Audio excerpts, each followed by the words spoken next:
So to answer the question posed in the video's title, yes, it's entirely possible. The game will make a concerted effort to stop you, but there's nothing written in the code that says you're not allowed to. The implicit question we're out to answer, though, is whether I can do it, as someone whose skill level falls pretty squarely in the mid category, who's never attempted anything like a Soul Level 1 run, and who did absolutely zero research before attempting this one. To make the rules of the run clear, I'm starting with the Deprived class, no burial gift, and at no point am I allowed to level up or use any weapon or armor not included in the Deprived class's starting gear. No glitches are allowed, rings are allowed because I think they make the run more interesting, and certain consumables are allowed as well, as long as they don't deal damage to the enemy or buff my own damage. If I'm hurting anything, it has to be done with stick and nothing but stick. And just to clarify, that way we're all managing our expectations, I'll be sticking to predominantly the main bosses for this run.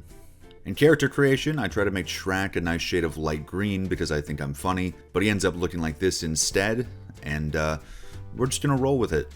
I'm getting used to the feel of everything here in the Cemetery of Ash, gaining some confidence, and then I get immediately bodied by the Crystal Lizard. The run isn't supposed to be hard yet, if you're wondering. Now is probably a good time to go over the pros and cons of the loadouts. The club really isn't a terrible weapon. It's not good by any stretch, but I'd probably place it in like low C tier. It does reasonable damage compared to other early game options, but has practically no range and a pretty vertical swing that means you're not going to be able to hit multiple enemies very reliably. The club's saving grace, however, is the really nice amount of poise damage it deals relative to how fast it swings. And seeing as how we're going to be getting 1 and 2 shotted by the entire second half of the game at least, that ability to stagger is going to be pretty nice. As far as armor, it's almost non-existent, so we should be fast rolling the entire run. I get my revenge on the Crystal Lizard and carry on up the hill, grabbing the Titanite shard and the stash of firebombs from the area. Like we went over, I can't use these, but I can give one to Snuggly at Firelink Shrine in exchange for a large Titanite shard. Gundyr gets laid to rest pretty quickly, and just like that, we're home. We execute the tree jump and make our way onto the shrine's rafters, grabbing our Estus shard, large Titanite, and the Silver Serpent ring. The ring is of practically no use to us this run, but we have the open slot for now, so why not? One of the things I actually looked forward to about the run is that souls are practically irrelevant, because we only actually need any when it's time to reinforce our stick, which isn't an expensive process. So outside of the time loss, there's really no stress to be had around dying, which is nice because that shit is gonna happen a lot. With that, we make our way to the high wall and begin bullying the locals. We run past the dragon, kill our first mimic, and stunlock a brave knight before nabbing the next bonfire. And now is a good time to start thinking about our build. And it doesn't take very long because in these circumstances, the only rational weapon infusion is raw. For anyone not tracking, raw infusions give your weapon a flat damage increase in exchange for removing all stat scaling bonuses. Our stats are so low that scaling has no real effect in the first place, so this is a pure win. Thankfully, we can find the raw gem needed for this infusion right downstairs next to the second Pus of Man encounter. And yes, that is what they're called, because Miyazaki is a real nasty fuck. Anyway, we whack him down before he can act up, pick up our raw gem, and head further downstairs to collect our second Estus shard. After that, we can grab the shortcut near Vort's boss room, head back to the shrine to infuse our stick, and we're ready to put the good boy down.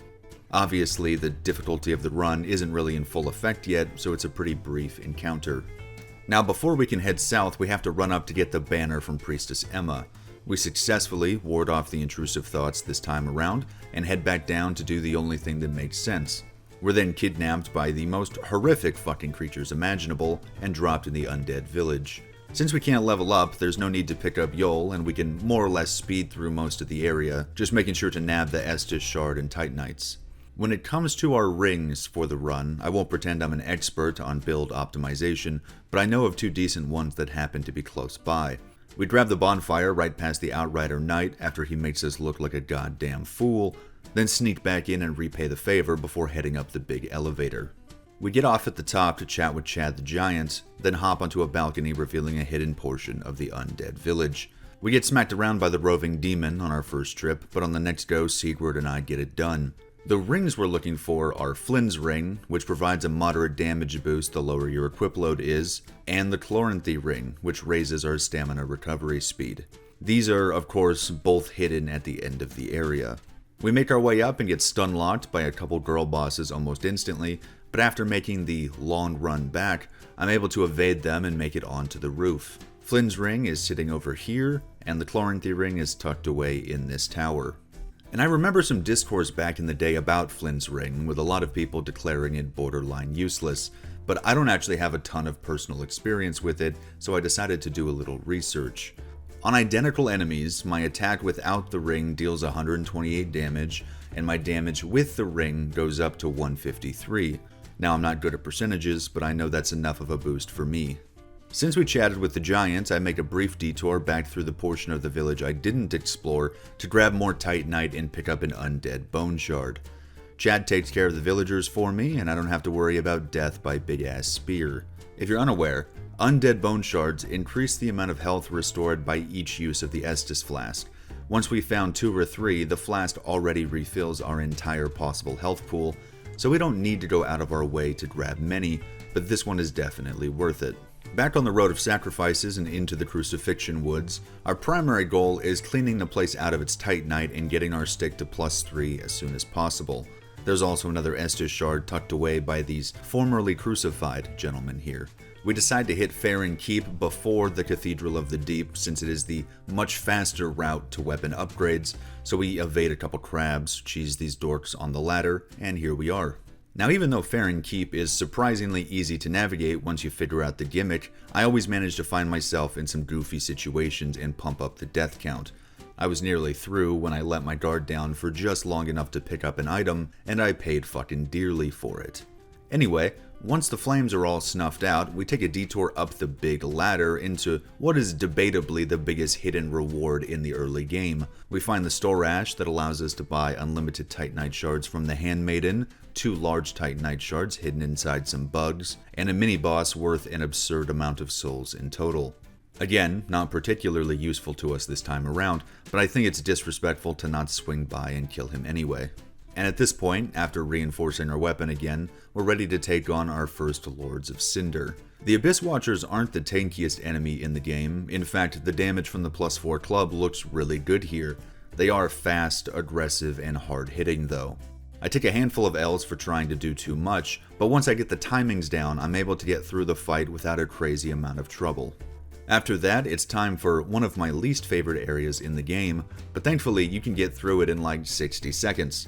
Unless you get bodied immediately.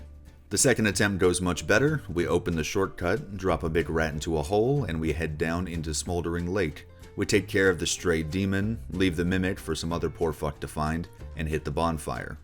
For anyone unaware, this place is a treasure trove of large Titanite shards. The only catch being that you need to constantly dodge an onslaught of ballista bolts and crabs to get them. So we snag everything not nailed down, and I discover a secret drop into the demon ruins that I had no idea existed. We let the ballista take care of the worm, and what follows is like 15 minutes of me fucking around in the demon ruins, which is not remotely necessary for this run. I don't know why I did it, but we do get another undead bone shard out of the deal. After that, I remember we still have to kill Wolnir, so I warp back to the start of the catacombs. The run-up goes smoothly, but I get overzealous and end up dying to Wolnir's poisonous gas.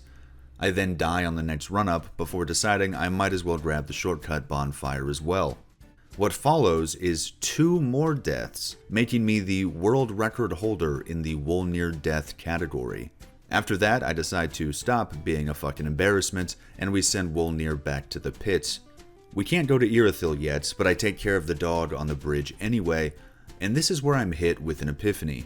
We already have a +6 weapon and a couple decent rings, so I might as well kill Dancer now, since she's the only thing standing between me and enough Titanite chunks to get our stick to +9.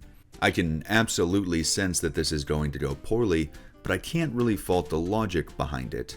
So we warp back to the high wall, put Priestess Emma in her goddamn place, and the struggle begins.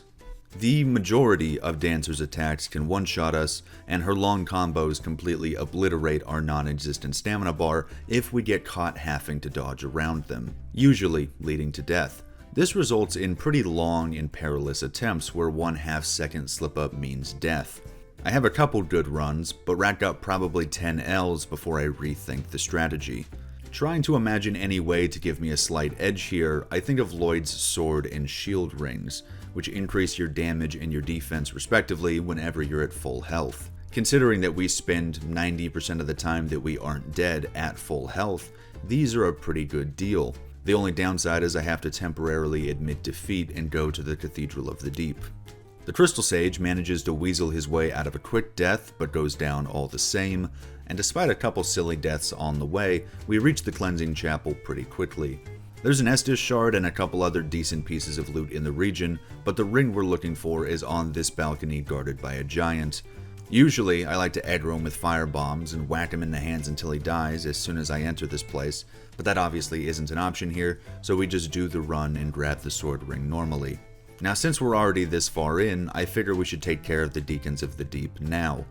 And Soul Level 1 gave me a brand new experience in how it makes the Deacons actually feel kinda dangerous. But I mean, it's still just the Deacons, and they go down after about 90 seconds of back and forth.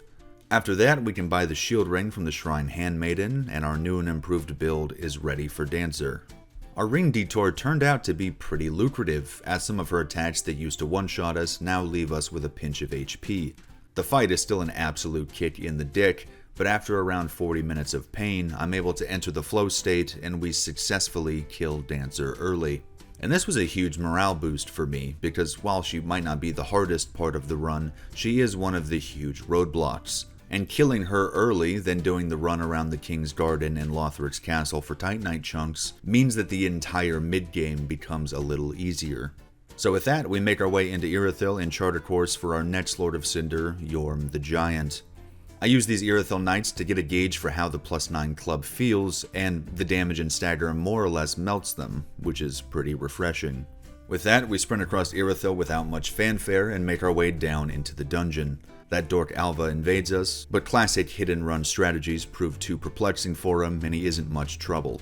Down in the dungeon, the one thing that makes the jailers intimidating makes almost no difference to us when our health is already this low, so they're no real trouble and we come out the other side just fine. We bully whatever these geeks are, kill this mimic for the Estus shard, and we're ready to head lower. I try to pull a fast one on this giant and pay the price. Then I forget this hole in the wall is stuffed with fucking rats and pay the price again. On the third trip, I'm more cautious, and before long, we're down in the profane capital. Now, killing Yorm without the Storm Ruler on a normal run is a bit of a slog, but it's entirely possible. Just hacking away at his ankles would make this like a 20-minute fight, and you might even break your weapon before you can finish him off, though. I think the main strat for taking Yorm down without the gimmick weapon is relatively well known at this point, but for anyone unaware, the key is to hit him in his arms after he swings, which deals significantly more damage, and if you hit him in his right arm, the one he wields the cleaver with, enough times, you can actually stagger him, then go in for the critical. And that cuts this down to like a 5 or 6 minute fight on average with the +9 stick. Now at Soul Level 1, and with a club, some additional challenges predictably come into the mix. I'm gonna stop saying this after this because it's gonna become pretty redundant, but the majority of Yorm's attacks one-shot us, and all of them stagger us. So that 5 or 6 minutes needs to be 5 or 6 minutes of near perfection with a less than ideal camera situation. And like we covered, the club has almost no range, so with the short and tight windows we have to hit Yorm's arms after he attacks, we're gonna do a fair bit of whiffing. I went through a decent number of failed attempts here, including a couple demoralizing deaths on the run-up, and a couple deaths where I was already 5 or so minutes into the fight. But after learning a bit of patience and baiting out the attacks we want, the big boy goes down, and level 1 club-only Yorm is complete. With that, there's no time to waste, so we head back up into Irithyll towards Pontiff Sullivan. And Pontiff is another boss who gave me some new perspective, because in normal playthroughs, he's never given me much trouble. Battling him with absolutely no safety net has now made it clear that I was never fucking good at Pontiff, I was just overpowered for mid-game. I chalk up a few more losses due to having terrible spacing and mistiming my dodges. Trying to stay on him and roll around his combos is even more of a stamina drain than it is against Dancer, and we can't parry him like we normally might because the plank shield is so goddamn useless that it doesn't know how. So we're forced to be extremely cautious and only spend stamina when absolutely worth it. It takes over a dozen more failed attempts, but eventually I master the long game and the Pontiff is retired. The area immediately afterwards is not somewhere that I want to spend extra time in, so we proceed with dashing through. I get caught mere inches from the finish line on the first run, but the second one goes smoothly. I take a brief detour to imagine what could have been, and before long we're back in Anor Londo. I managed to get the front doors open and nab the Estus shard without dying, so it's time to run in and meet Aldrich. And this is not a fight I've been looking forward to. On my very first playthrough, back in 2016, Aldrich gave me more trouble than any other boss in the game. I had probably half as many deaths against Nameless King, for example, as I had against this thing. There was just something about his array of moves that proved almost impossible for me to master. And while I eventually became decent at it, this fight almost seems purposely designed to screw you at level 1. Even moves you used to barely think about, like his little magic orbs, are now either total fucking murder of your stamina or total murder of you, and I get caught lacking many times. I even died to his little teleportation AoE and the trail of fire he leaves everywhere on a few occasions.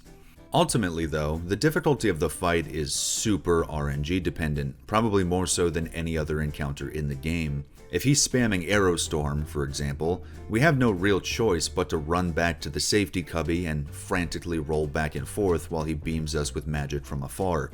And if we survive and make it back to him, he's all but guaranteed to immediately teleport away and restart the process. But after a mind-numbing number of attempts, we get an Aldrich that wants to throw hands, and we're able to capitalize and put an end to this particular flavor of suffering. Now we're headed back to Lothric Castle, and you've probably gotten the idea at this point that we don't have much to gain from lingering anywhere, so I sprint through and grab the shortcut for Dragon Slayer armor. And Dragon Slayer is a boss I consider myself pretty good at. He's an exciting fight, but not terribly complex, and there's nothing in his arsenal that really leverages our level 1 weaknesses against us, so I'm going in pretty confident. And attempt 1 goes incredibly well. In fact, I only end up losing because I got a bit too greedy trying to send the final hit. And I learned absolutely nothing from that failure, but it's okay because the second time around we end up calling it a draw. And just like that, we're moving up to the Grand Archives. I suffer a couple embarrassing deaths at the hands of Wax Gang, but outside of that, nothing much to report. Not that it matters much, but for the purposes of this run, I'm considering head wax to be armor, so we won't be applying any. And another fun thing I learned, if you just ignore Crystal Sage, he'll never actually move to the bridge. Outside of a challenge run setting, I don't know why you wouldn't just kill him, but the more you know. Before much longer, we're grabbing the shortcut outside the Twin Prince's room and heading into the secret cubby for our well-deserved Titanite slab. With that, we bring our raw infused stick to the coveted +10, maxing our damage out at a relatively respectable 319. Now for the penultimate bout of the game, the princes are another fight that's incredibly fun, but not necessarily that hard under normal circumstances. Which is what's really funny about Lorien killing me with his opening attack multiple times. I was clearly getting tired. But we come back after a break, and despite a few more deaths, the Twin Princes eventually go in the dirt. We throw Lothric's smug little fucking head onto his chair. The Firekeeper speaks for the first time this run to drop some of the coldest lines I've ever heard, and just like that, we find ourselves in the kiln of the First Flame. Now, a lot of people see the Soul of Cinder as kind of underwhelming for a final boss. Not in terms of presentation, I think we can agree he's nailing the vibe pretty well, but just an overall challenge. In our current state, however, I think he's kinda the perfect capstone. I'll spoil it now and tell you that he was definitely the hardest fight for this build, and it wasn't even very close. 3 out of his 4 first phase fighting styles are very good at punishing greedy attacks and demanding smart stamina management under the threat of immediate death. And for the first time all run, I was actually forced to think about how much stamina the boss had left when deciding whether it was safe to attack without getting surprised by something ridiculous in his arsenal. Well, technically, I don't think bosses use stamina in the same way the player does, so really I'm talking about like the allotted downtime between different combinations of attacks. But you know what I mean, don't be a fucking nerd about it. Anyway, this was a slow and painful learning process. I got caught by the same delayed follow-up swing like 8 goddamn times before figuring out that that wasn't a safe attack window. This was also the fight where I confirmed beyond any doubt that Lloyd's shield ring is goated, as it makes the difference between actually surviving some hits and dying to anything beyond a strong breeze. So I throw myself at the Cinder's forms until I have them all figured out again, and once I can consistently reach phase 2, I know it's only a matter of time. The Gwyn phase, while always a big hit to the feels, is pretty simplistic, so unless you're like me and manage to get caught by his incredibly slow grab multiple times, you should put the old man to bed pretty quickly. Then we approach the bonfire, I link the first flame like the mindless sheep I am, and successfully beat Dark Souls 3 while deprived. And I kind of enjoyed doing this, so I have some other challenge runs in mind for this game and a few others if that's something you guys end up wanting to see. We can also do a little follow-up where I try to take down the optional bosses we left on the table if you were bummed about not seeing them this time. So, as always, feel free to let me know, and I appreciate your time. I'll talk to you guys later.